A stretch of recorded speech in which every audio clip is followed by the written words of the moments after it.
Hi guys, this is just a video on understanding purpose, tone, audience, and stance in persuasive writing.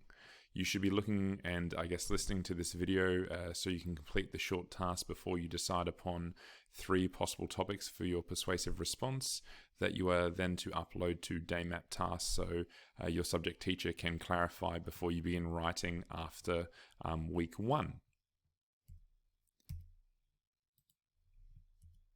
To begin with, we should consider purpose and what it is in terms of this task, because all writing has a purpose, but there are often several purposes at one time. So we need to consider how your purpose is, and could always ask yourself, what is the primary purpose of this creative task, which is a persuasive response? Here we could consider, is it to entertain, is it to inform, or is it to persuade? And if you think about it, its primary focus is to persuade, but in a way you're still demonstrating your knowledge.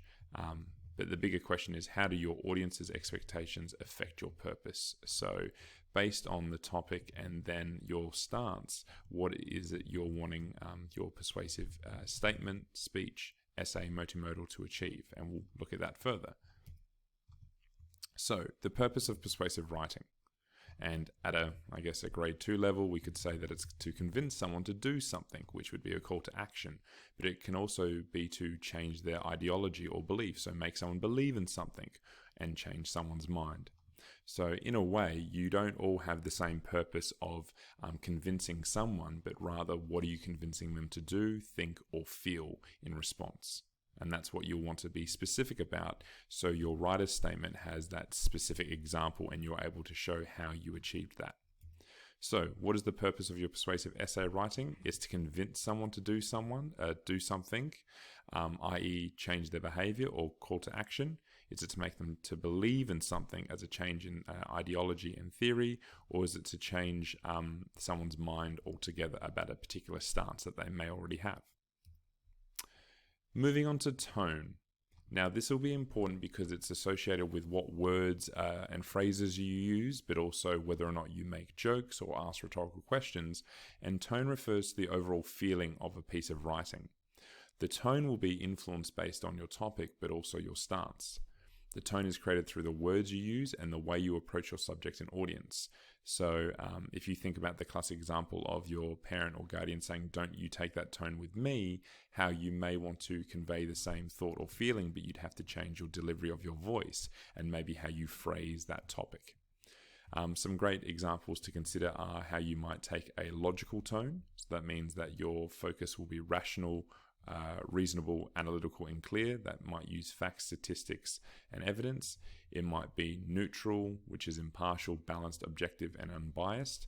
So in a persuasive, you still want to convey a point of view, but it might be unbiased because you do not use an anecdote based on your own life, but you want to be mindful that it doesn't become a discussion essay. It might be informed, so knowledgeable, well-read, educated, based on the expert opinions that you might use. Or it might be passionate, where you're very emotional, using emotive language,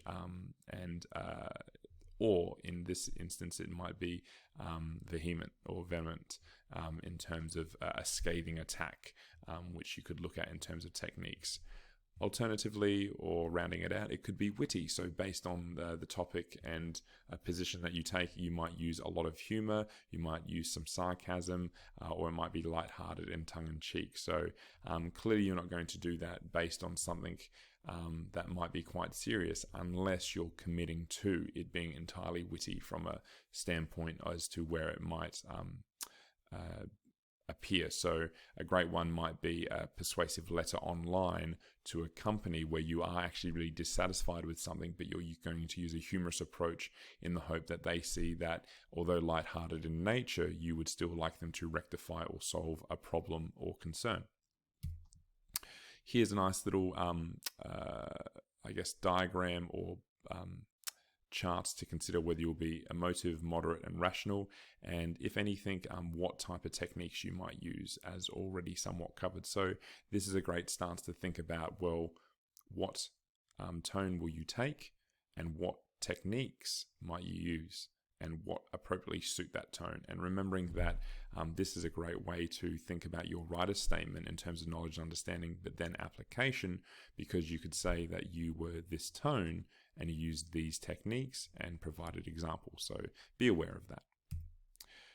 We all know what an audience is, but as we know, we want you to have a target or intended audience. So what you write, how much you write, and how you phrase it are all influenced by the audience you envision to address or specific person.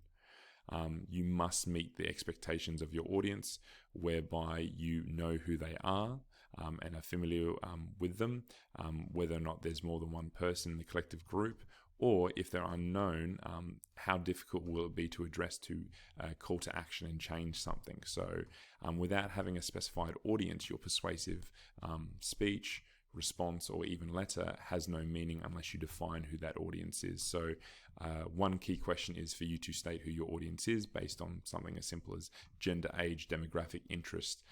Please do not say that your audience is for anyone, because whether it be my 2-year-old daughter or my 98-year-old grandmother, there's going to be some gaps in between in terms of the audience and reason why. So think about the context as to your topic when you are writing this and the reason why. So it's important to know your audience. So you could consider, as I said, their age, education, occupation, and how that might influence the approach and the stance. But your knowledge of the topic and their knowledge. So what do they already know about? How might this change your approach? As already stated before, you don't want to have this persuasive response be too jargon involved, because if Ms. Zilm or myself cannot understand it, it may be hard for a moderator to understand. So be mindful that you still want to have simplification where possible in terms of the topic. So don't make it too technical or too expansive. This isn't a research project where you have so many words. You have 1,000 words to argue 3 lines of position on your stance of a topic. Audience's attitude. So think about how that might change your approach to what you're arguing. And of course, what is the goal of your writing in terms of call to action, or simply change their mindset or make them believe in something. So how do you appeal to your audience? And this has been covered in the ABC of persuasive language and techniques, but at a basic, Aristotle said that the ingredients for persuasion come down to ethos, pathos, and logos, which are all about persuading a particular point of view, whether it be to ethics and credibility of the character, you the persuader, in terms of your experience, so anecdotally, but also the experts. There's pathos in terms of the emotions and the connotations of your arguments, but of course logic in terms of reasoning. So how might you logically argue something in terms of being right or correct in terms of change? These have been covered in the ABC of persuasive writing, so you will simply want to look over these yourself. But one key question, even as you brainstorm your 3 ideas as to what topic and stance are going to be, are you going to argue ethically? Are you going to argue emotively? Are you going to argue logically, and how?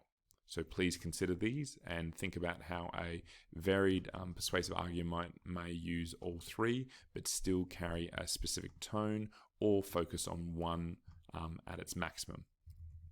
Now, in terms of stance, we're saying agree or disagree. And one big problem that students get to when they write a persuasive response is they don't have a stance to begin with, or they pose a question. This isn't a discussion topic where you're trying to find the answer or saying that both sides are right or potentially wrong.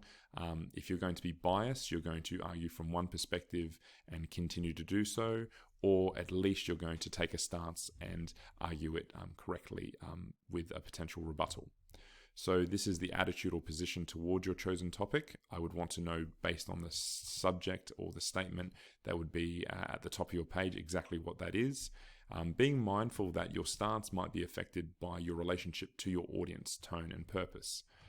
So the way that you express your stance may impact your tone based on the person, individual that you're writing this letter to, or collectively addressing. So think about, what is your attitude towards the topic? How are you influenced by your context in terms of your age, gender, and experiences, in terms of for or against, but also how you might remain objective, okay, or critical, curious, opinionated because of anecdotal evidence, or simply passionate because of emotion, or indifferent because you're simply wanting an answer, but you don't necessarily mind whether or not you get a response. Okay, that's the end of that PowerPoint. After this, you would want to simply follow the day map instructions of coming up with 3 ideas where you would reflect on your purpose, tone, audience, and stance. So myself or Ms. Zilm can look at your 3 potential ideas and say, yep, begin research and planning that so you can meet the draft deadline. Thank you.